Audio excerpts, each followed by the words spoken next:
I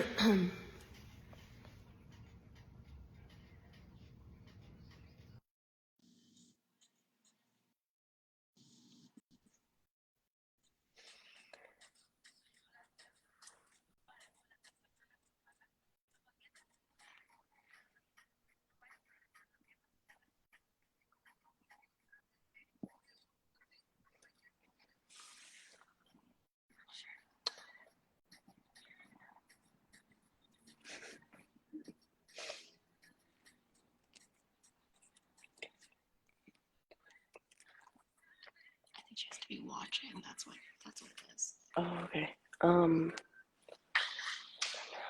Sorry guys, we are having technical difficulties. It is our first time going live on Facebook, so we appreciate your patience. Give us a few minutes while we figure this out.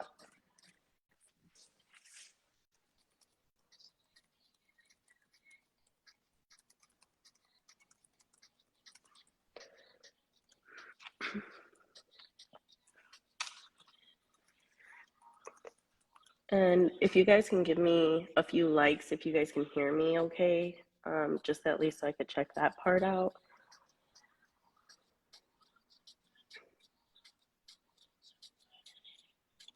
Thank you, thank you, Adabel.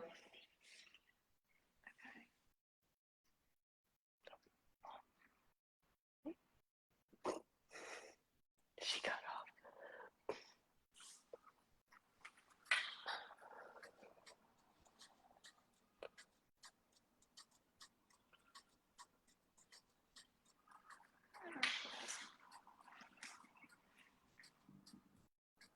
Huh.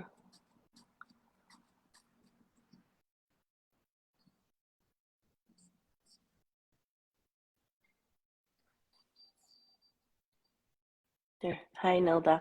Oh, there we go. Nelda. Okay. Okay. Can she request to join? Here we go. Recent invite sent now. She should be able to request right there. Guest requests. Allow your viewers to request. You should be able to request to go on my live, Nelda. So if you can do that, yeah, there should be a request to join the broadcast.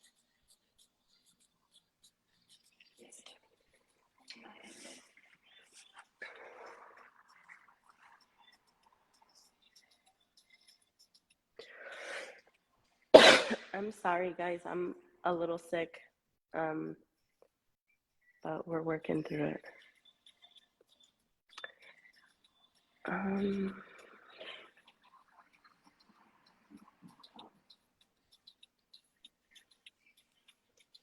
It's the little mirror box at the bottom. She has to click. There's like there's like a little mirror box. It's got like a little person with a little box of another person. It's in green. It's in green. It should be in green. Go ahead and click on it and see what happens. Thanks, guys. I'm sorry. We are having a few technical difficulties. Hola, Ana. Oh, there we go.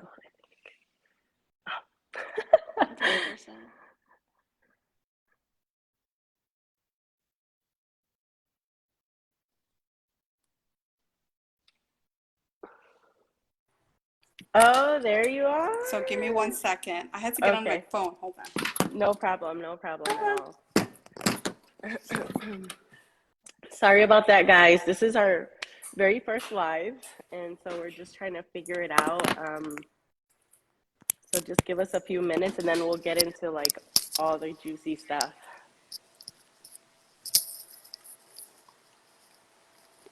Hey, guys. Can you hear me, see me? Yes, I can. Wow. So now I understand when people say they have technical difficulties, like, I get it now.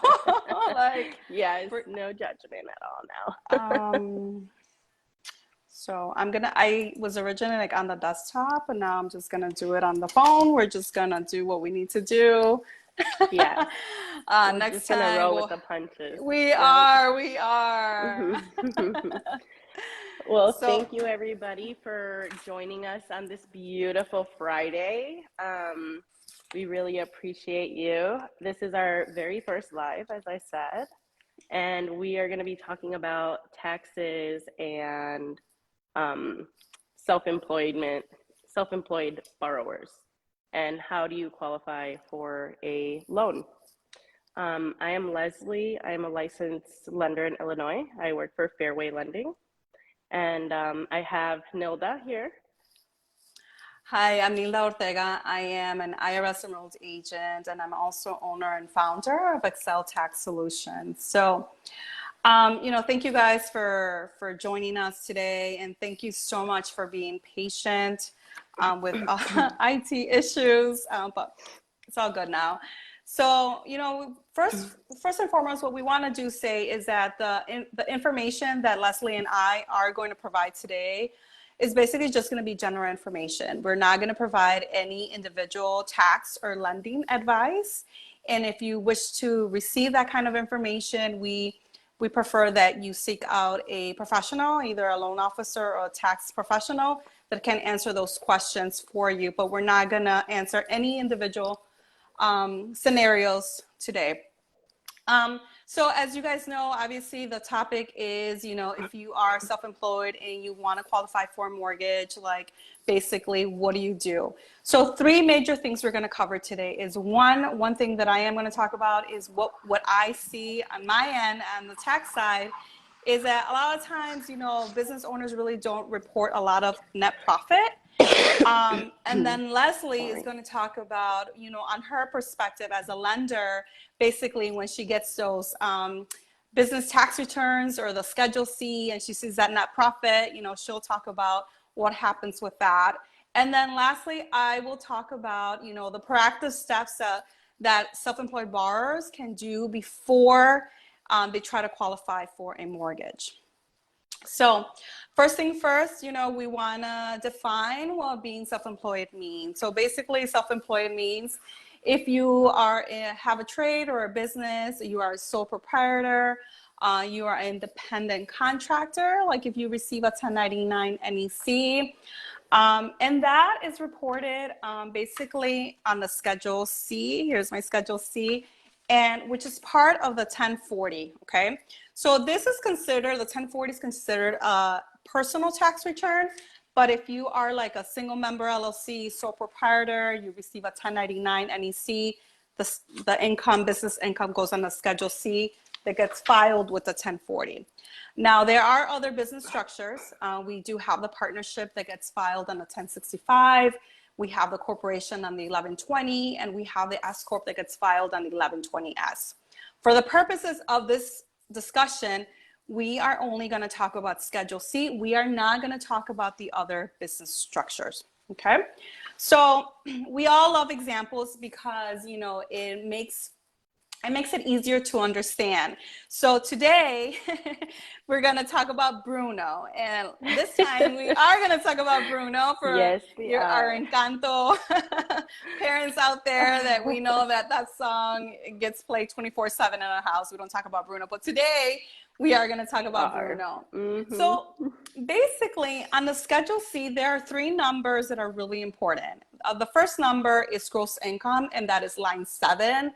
On the Schedule C, we have line 28, which is expenses. And then we have line 31, which is net profit. I would say that line 31 on the Schedule C is probably one of the most important ones. So basically what's the easy equation or what's the easy arithmetic is basically gross income minus expenses equals net profit, okay? So today we have Bruno. So Bruno is a truck driver. He is an owner-operator truck driver, and he makes pretty good income. So in the year, let's say, example, right? General information. Leslie and I don't have a client named Bruno. So basically, Bruno receives a 1099 for $120,000. That's what he earned in the year 2021. Obviously, Bruno has a lot of expenses and he's entitled to those expenses as an owner operator truck driver. You know, he has fuel, which is going to be the biggest expense on his Schedule C under car and truck expenses. He's going to have oil changes, parking fees, repairs, tires, tolls, truck wash. And then in addition to that, sorry, in addition to that, he is going to have depreciation that he's able to write off or deduct because he owns a semi. He's also going to have things like insurance, supplies, and deductible meals.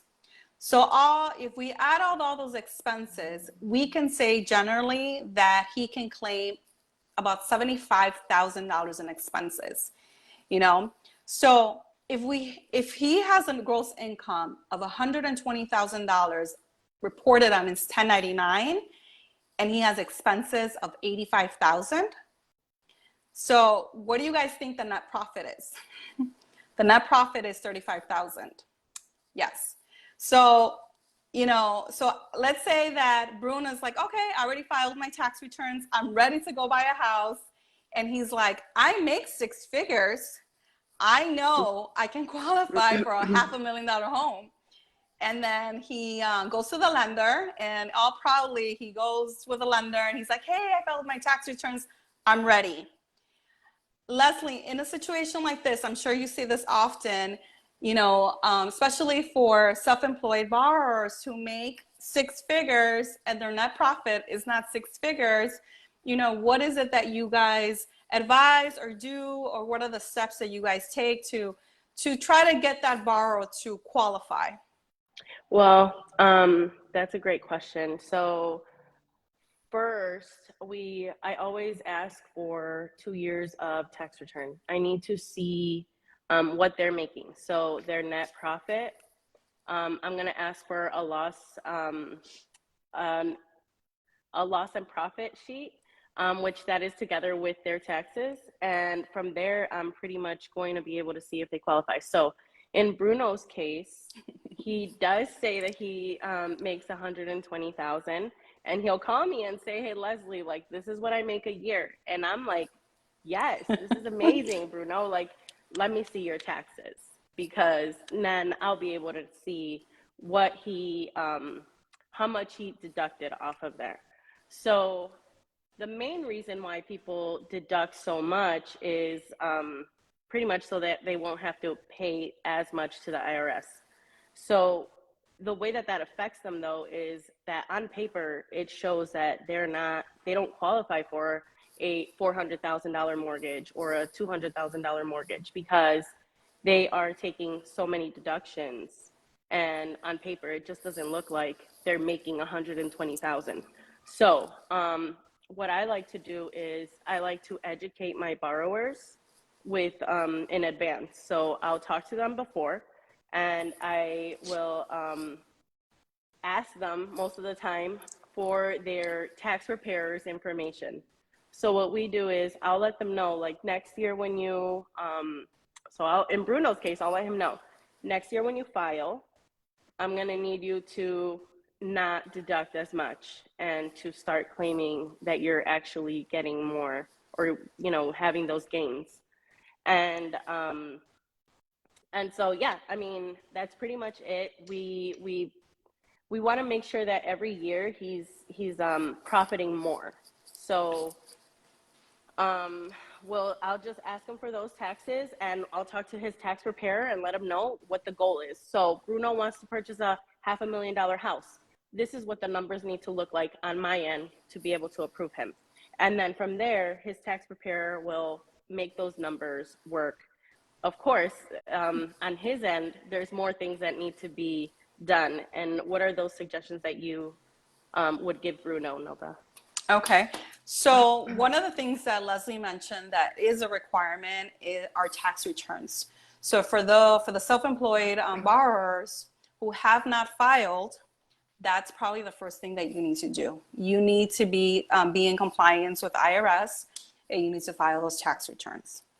The second thing is, and it's probably the more, you know, nowadays we don't like to wait. We like things so quick, you know, we want things fast. But with self-employed borrowers, it's different. we actually have to plan in advance. We have to plan 1, 2, or even 3 years ahead of time.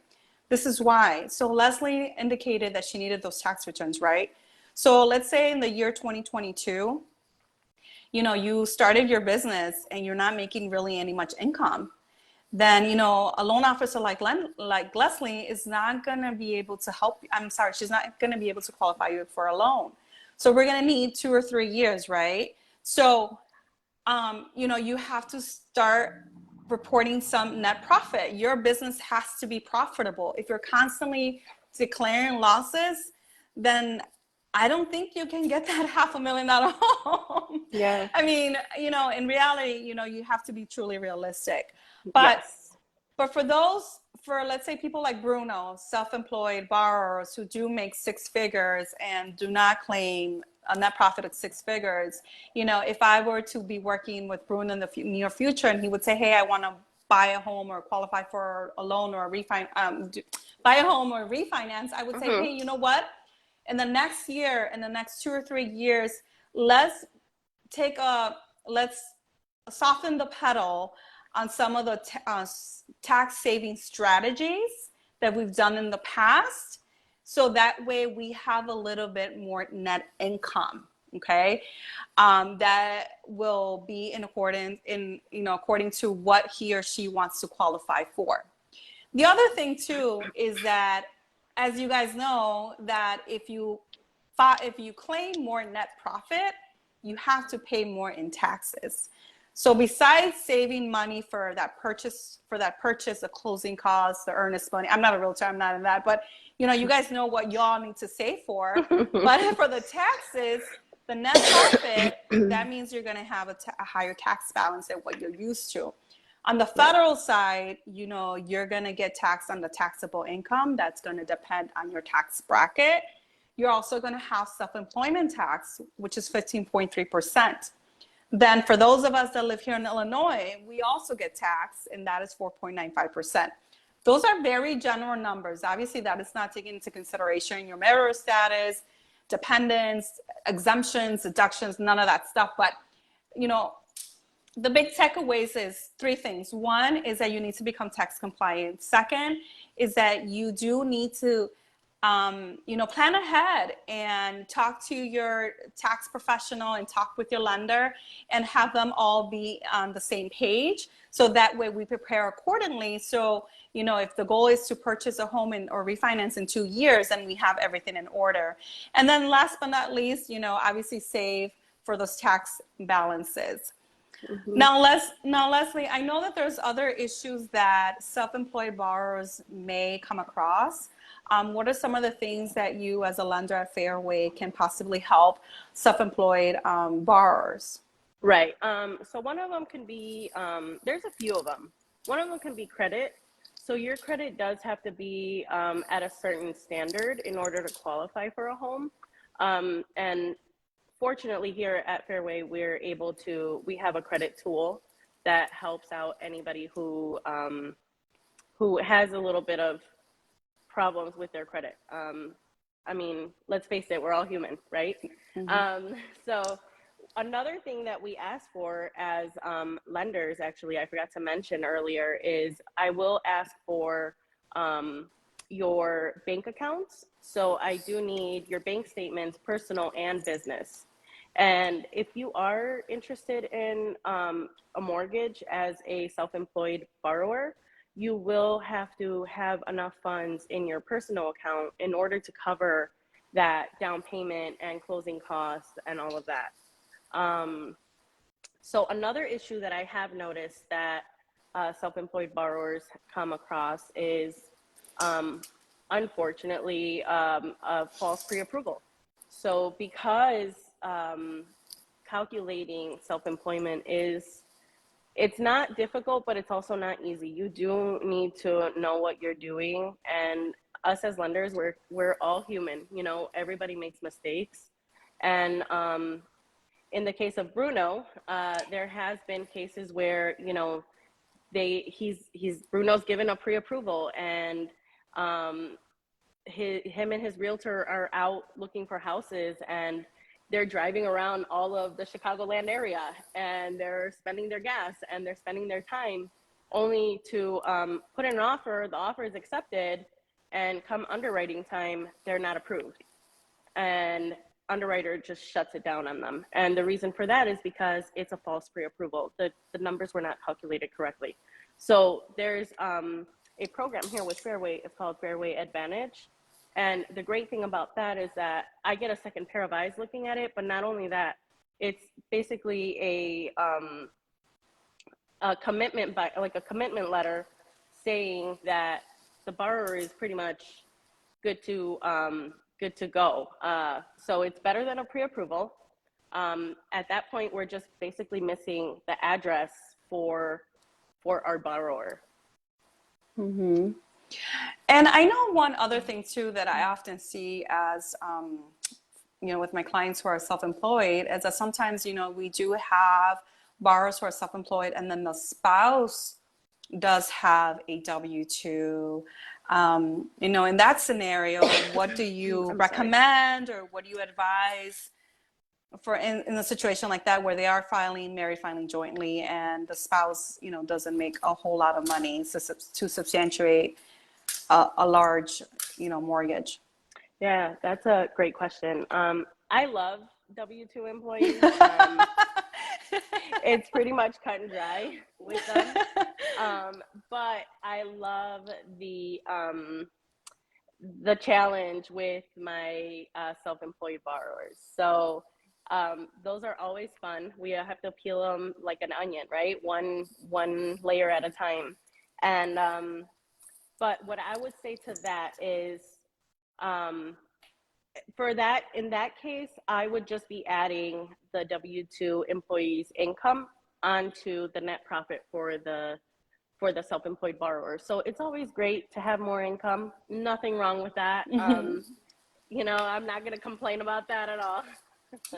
Yeah. So how about those self-employed borrowers that have been in business for more than 2 or 3 years? Is there an exception to some of those self-employed borrowers who have, a very have more of a history with their employment? I'm sorry, not with their employment, with their business, and it's pretty much has been stable? Yeah. So we do have. So for the most part, it's 2 years of taxes that we need. But if you, the borrower that is self-employed, has had your business for 5 years and it's been consistently successful, conventional will take 1 year of employment and 1 year of taxes. 1 year of taxes and 1 year of personal and business. So that's a plus, but it's on occasion. It doesn't always happen. This is why like it matters who you work with. So make sure that you're paired up with really good lender, a really good tax preparer, a really good realtor that will, go out and bat for you and, just do all the negotiations for you. And I don't know if there's any questions in the chat. I have one more. Okay. What is convention for those of us that don't know what convention is, conventional, if you can define that? Yeah, so conventional, it's just a different product. So we have conventional, FHA, VA, USDA. It just depends on your situation, depending on your credit, on your income, where you could fall. That and all the down payments also vary. So you can do conventional 3%. You can do FHA 3.5% for first-time home buyers. If you have a VA loan, those are amazing. That's a 0 down payment. But I mean, other than that, it just depends on your situation. Like the better credit you have, obviously the better credit, the better income you have, the better outcome you're going to have. Mm-hmm. Okay, great information, Leslie. I won't try to mess with my phone. But are there any questions? Because I don't want to scroll. I don't want to touch it. No, that's okay. We can if there's anybody that wants to share if they're self-employed and what they do, Um, if they have any questions, I'm happy to help. Also, this is our first episode. We're gonna have more. So if you guys have any questions or any ideas on what we could, what topics you would like us to talk about, I'd be more than happy to put those on the board and get those done for you guys.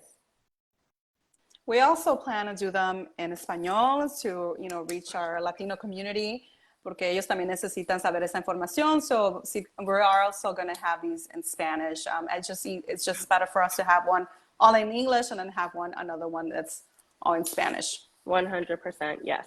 Mm-hmm. Yes. But yeah, I mean, again, I'm Leslie. If you are looking to get into your dream house, I'm your girl. I will get you there. And you can find me on Facebook, Instagram, TikTok, all of the social medias. And yeah, if you guys have any questions, I can also put my link on the bottom of the comments or whatever for you guys once we're all done.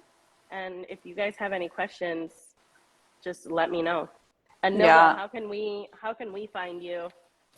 I'm also gonna add in the comments the website to my secure portal, and people can register there, and that's how we can connect. I am Excel Tax Solutions. It is a virtual tax firm. So basically, we can prepare your taxes from the comfort of your home. Again, I do have a secure portal, so my clients do upload their documents there. It's also very fancy because we also have an app, and so you're able to take pictures of your documents via your phone. Nice. So it's very easy. So you can be anywhere in the world, and if you have to file taxes here in the United States, I'm able to help you. I am an IRS enrolled agent, so what that simply means is that I can represent clients before the IRS. So yeah, if you want to, even if you just want to have a quick chat, I know the tax season, we're always in tax season, but the official one, starts in January. If you want to touch base, feel free to contact me through the website that I'm going to provide in the links, in the comments. Yeah. And thank you, Amanda. Thank you, Christina. Love you girls so much. And thank you, Nilda, for joining me. I really appreciate your time. I guess that's it. All right. Well, thank you. All Bye. right, take care. Bye-bye.